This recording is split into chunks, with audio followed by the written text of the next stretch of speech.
Welcome students. हमारा chapter 12 का चल रहा है इन्हांसमेंट इन फूड प्रोडक्शन। एक लॉन्ग चैप्टर है, कई तरीके की स्टडी की गई है। पहला उसके अंदर हमने देखा है प्लांट ब्रीडिंग है, टिश्यू कल्चर टेक्नोलॉजी है। फिर उसके बाद जो है यहाँ पर प्लांट्स के अंदर और भी बहुत सारे जो टेक्निक्स हैं, माइक्रो प्रोपगेशन है, यहाँ पर जो है प्रोटोप्लास्ट कल्चर वगैरह तमाम चीज़ें देखी गई हैं। अभी हम लोग जो लास्ट पीरियड से हम लोगों ने शुरू किया है कि यहाँ पर जो है एनिमल ब्रीडिंग है। एनिमल ब्रीडिंग के अंदर भी अलग अलग मेथड्स हैं जिसके ज़रिए से we can produce the improved varieties. वो तमाम चीज़ें यहाँ पर जो देखी गई हैं। अब यहाँ पर वही एनिमल्स अगर उनका यहाँ पर हम परवरिश करते हैं, उनको जो है यहाँ पर पालते हैं, डोमेस्टिकेशन उसका करते हैं, तो बहुत सारे ऐसे छोटे छोटे बिज़नेस हैं, स्मॉल स्केल इंडस्ट्रीज़ हैं जो यहाँ पर वो एनिमल के ऊपर डिपेंड होती हैं।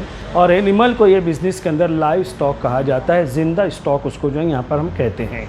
उसी के अंदर अभी हम यहाँ पर चैप्टर हमारा जो आगे बढ़ रहा है, उसी के अंदर हमें जब बहुत सारे ऐसे इंडस्ट्रीज़ के ताल्लुक से हमें यहाँ पर देखना है, तो सबसे पहले हमें यहाँ पर देखना है डेयरी फार्म मैनेजमेंट या डेयरी इंडस्ट्री। अगर डेयरी लफ्ज़ आता है तो हमारा तसव्वुर आ जाता है कि कुछ ना कुछ यहाँ पर मिल्क, दूध या दूध से रिलेटेड कुछ ना कुछ चीज़ें होगी, क्योंकि एक कॉमन वर्ड है जो आम तौर पर आम ज़बान में भी यहाँ पर इस्तेमाल होता है, डेयरी यानी दूध से मुंसलिक चीज़ें। तो वही चीज़ है, व्हाट इज़ डेयरी इंडस्ट्री या व्हाट इज़ डेयरी फार्मिंग। तो क्या है? Production, processing, distribution and marketing of milk and milk product. यहाँ पर प्रोडक्शन है, प्रोसेसिंग एंड मार्केटिंग, ये तमाम चीज़ें किसकी? मिल्क या मिल्क प्रोडक्ट, दूध या दूध की बनी हुई चीज़ें, उनको जो है यहाँ पर जो उनको प्रोड्यूस करना, जानवरों से हासिल करना, उसका प्रोसेस करना, पास्चराइजेशन करना, जरासीम से पाक को साफ़ कर देना और उसको फिर मार्केट में पहुँचाना, उसको जो है डिस्ट्रीब्यूट करना, चाहे वो डायरेक्ट मिल्क रहे या कोई भी मिल्क का प्रोडक्ट रहे। तो ये पूरी जो एक्टिविटीज़ होती हैं, these are included in the dairy industry. इसको जो है डेयरी इंडस्ट्री के अंदर जो है यहाँ पर शामिल किया जाता है, डेयरी इंडस्ट्री के अंदर उसको जो है यहाँ पर इंक्लूड किया जाता है।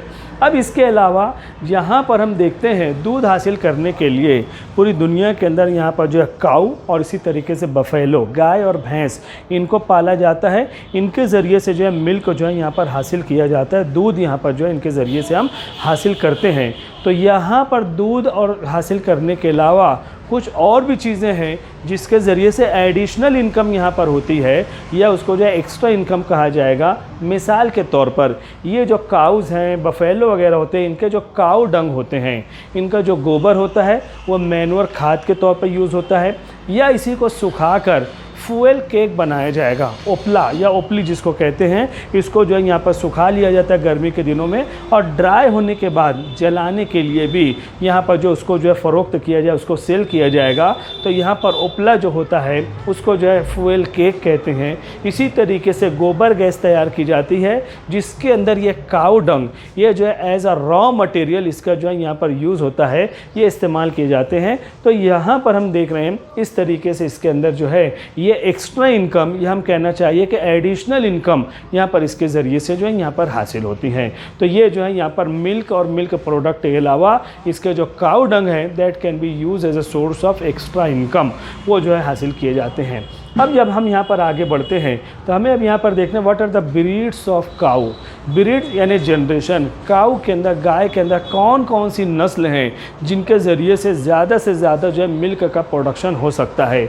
तो काऊ के अंदर इंडियन जो ब्रीड हैं, इंडियन जो गाय की नस्ल होती है वो है सहीवाल है, सिंधी है और गीर। ये गाय की जनरेशन, ये गाय की नस्ल ऐसी है जिसके ज़रिए से यहाँ पर ज़्यादा जो है मिल्क, हाई मिल्क यील्डिंग के एक कैपेसिटी इनके अंदर पाई जाती है। और यहाँ पर गाय के अंदर एग्जोटिक वैरायटीज़ भी होती है, यानी out of India, foreign countries से जो गाय इंडिया में आती हैं, जिनका इंडियन और एग्जोटिक काऊ के दरमियान कॉम्बिनेशन करके हाइब्रिड वैरायटी जो हम यहाँ पर प्रोड्यूस कर सकते हैं। तो एग्जोटिक वैरायटी के अंदर सबसे फेमस, जिसको हम भी जानते हैं, जर्सी गाय जो होती है वो है, उसके अलावा ब्राउन स्विस है और हॉल्स्टीन है। ये गाय जो होती है ये एग्जोटिक वैरायटीज़ हैं, बाहर के कंट्रीज़ के अंदर ये मौजूद होते हैं। और फिर इसको जो है यहाँ पर हमारे इंडियन काऊ के साथ में उनका जो है क्रॉस ब्रीडिंग किया जाएगा, और इस तरीके से यहाँ पर मिल्क का प्रोडक्शन, उसकी क्वालिटी और क्वांटिटी दोनों के अंदर यहाँ पर जो इम्प्रूवमेंट जो यहाँ पर किया जाता है। फिर उसके बाद यहाँ पर हम देखते हैं ब्रीड्स ऑफ बफेलो। भैंस जो होती है, जिसके ज़रिए से ख़ास तौर से जो एशियन कंट्रीज़ होते हैं यहाँ पर भैंस का दूध जो है ख़ास तौर से इस्तेमाल किया जाता है। तो ब्रीड्स ऑफ बफेलो, तो इंडियन बफेलो जो होते हैं यही पूरे वर्ल्ड के अंदर फेमस हैं। भैंसों के अंदर बाहर की वैरायटी, एग्जोटिक वैरायटी इंडिया में कोई यूज़ नहीं होती है, बल्कि इंडियन वैरायटीज़ जो बफेलो की हैं वो बाहर कंट्रीज़ के अंदर यहाँ पर जाते हैं। तो इंडियन वैरायटीज़ यहाँ पर जो बफेलो हैं वो है जाफराबादी है, भैंसों की जो नस्ल है जाफराबादी है, महसाना है, मुरा है, नागपुरी है, नीली है और सूरती है। ये तमाम जो है मशहूर भैंसें हैं जिनके ज़रिए से यहाँ पर जो है ज़्यादा से ज़्यादा जो है मिल्क का जो है यहाँ पर प्रोडक्शन किया जाता है। तो यहाँ पर डियर स्टूडेंट्स, यहाँ पर आपको काऊ इंडियन वैरायटी कौन सी है, एग्जोटिक वैरायटीज़ कौन सी है, भैंसों की वैरायटी कौन सी है, अक्सर ये मैच द कॉलम जोड़ियाँ लगाओ या MCQs के अंदर यहाँ पर बोर्ड एग्ज़ाम के अंदर भी और इसी तरीके से यहाँ पर जो नीट के एग्ज़ाम के अंदर भी आता है। तो यहाँ पर इन नामों को जो है आपको बिल्कुल याद रखना है। फिर उसके बाद यहाँ पर हम देखते हैं अगला पॉइंट जो हमारे सिलेबस के अंदर है, what is the feed of the cattle. Cattle का फीड क्या है, ये मवेशी जो होते हैं, कैटल जो होते हैं ये क्या खाते हैं। इतना तो हमें पता है, ये चारा खाते हैं, जानवर चारा खाते हैं। चारे के लिए लफ्ज़ आता है फोडर, दे यूटिलाइज फोडर। ख़ास तौर से गेहूं, जवार, बाजरा, गन्ना वगैरह ये जो पौधे होते हैं इनको ये अपने फूड मटेरियल के तौर पर यूज़ करते हैं, तो इसको कैटल से फीड कहा जाएगा। अब यहाँ पर हम देखते हैं मिल्क की क्वालिटी अच्छी हो, उसकी क्वांटिटी अच्छी हो और एनिमल भी हेल्दी रहे। अगर एनिमल हेल्दी रहेगा तो ऐसी सूरत में मिल्क का प्रोडक्शन यहाँ पर जो है फास्ट होता है और इस तरीके से उसकी क्वालिटी और क्वांटिटी दोनों जो है यहाँ पर प्लस पॉइंट हमारे लिए रहेगा। तो फोडर के अलावा, चारे के अलावा इनको जो है सिलेज उसका इस्तेमाल किया जाएगा। सिलेज क्या होता है, इसके अंदर बहुत सारी दालें हैं, अनाज वगैरह हैं, सबको भिगो कर मिक्स कर लिया जाता है। फिर उसके अंदर कुछ चारों को बारीक बारीक उसका जो छोटे छोटे पीसेस बनाकर सबको मिक्स करके यानी हेल्दी डाइट बनाकर ये मवेशियों को जो है फीडिंग मटेरियल के तौर पर यूज़ किया जाएगा। इसके अलावा ऑयल केक का भी इस्तेमाल होता है। ऑयल केक जिसको हम कहते हैं ढेप, जब फल्ली से, तिल्ली वगैरह से तेल निकाल लिया जाता है, जब बीज को क्रश किया जाता है उसके बाद तेल निकलने के बाद जो उसके चिप्स होते हैं उसको कहा जाता है ऑयल केक, जिसके अंदर फुल ऑफ प्रोटीन मटेरियल और लिपिड मटेरियल फुल वहाँ पर होते हैं।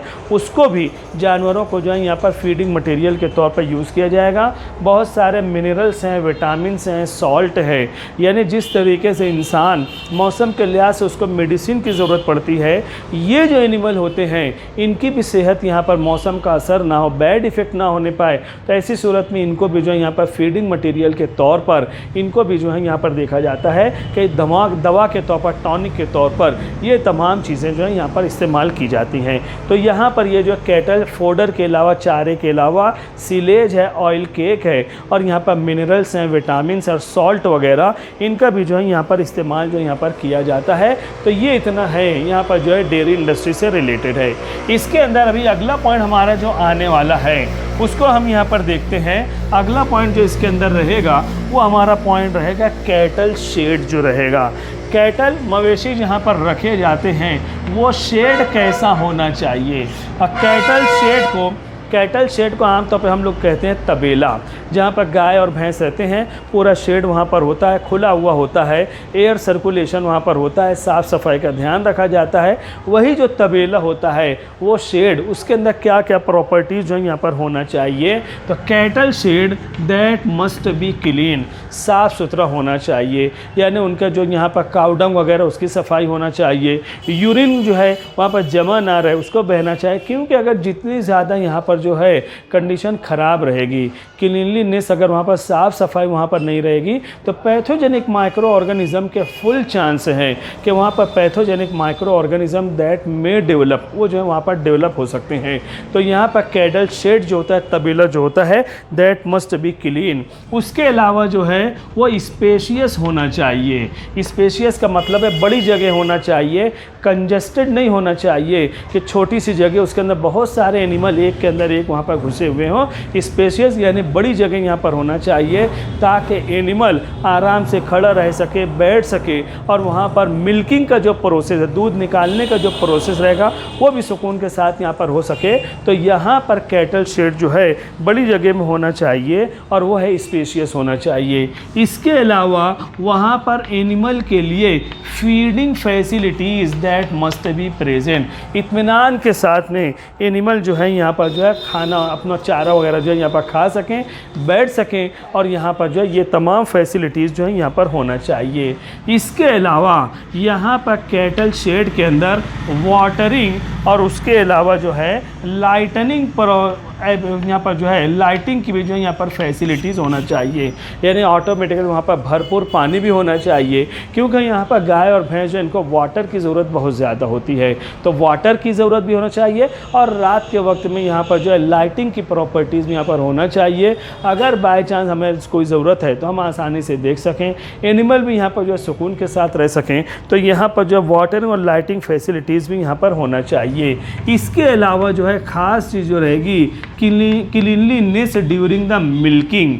मिल्किंग का मतलब होता है दूध निकालने का जो प्रोसेस होता है उस वक्त भी जो है यहाँ पर साफ़ सफाई यहाँ पर होना चाहिए। और आमतौर पर हम देखते हैं जब मिल्किंग प्रोसेस किया जाए उसके पहले यहाँ पर पूरे शेड की जो है सफाई की जाती है, ताकि सुकून के साथ यहाँ पर मिल्किंग प्रोसेस को जो है वो कंप्लीट किया जा सके। ये कंडीशन जो है यहाँ पर पाई जाती है। इसी तरीके से ड्यूरिंग मिल्किंग है और स्टोरेज के दौरान जब मिल्क निकाल कर एक जगह जमा किया जाएगा, वहाँ पर भी जो है क्लीन इन्वायरमेंटल कंडीशन यहाँ पर होना चाहिए। इसके अलावा transport facility that must be good transport facilities यहाँ पर होना चाहिए।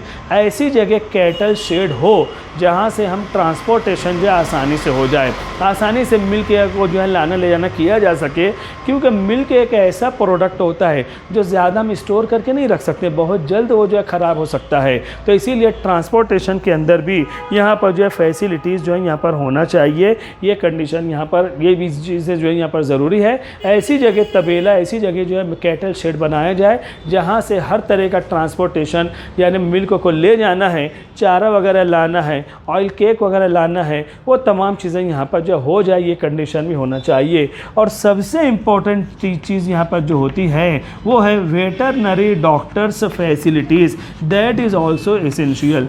जानवरों के जो डॉक्टर हैं इनको जो है यहाँ पर हफ्ते में 1-2 मरतबा जो है यहाँ पर doctors visit that is necessary.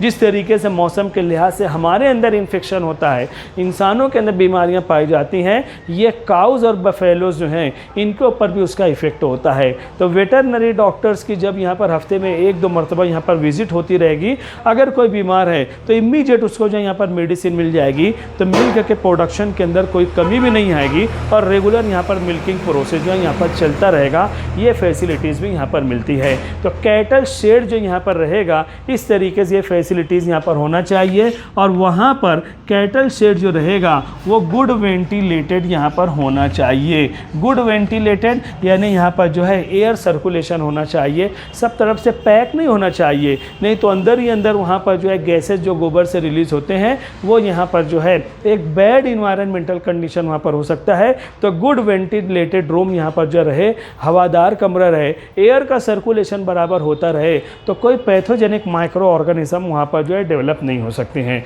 तो इस तरीके से तमाम के तमाम चीज़ें ये जो है these are related with the dairy industry, dairy farming से रिलेटेड है। इसको जो है यहाँ पर आप जो है नोट कर लेना, स्क्रीनशॉट ले लेना है। इसके बाद इंशाल्लाह अगले पीरियड में हम लोग देखेंगे पोल्ट्री फार्मिंग के ताल्लुक से हम लोग देखेंगे। Thank you very much.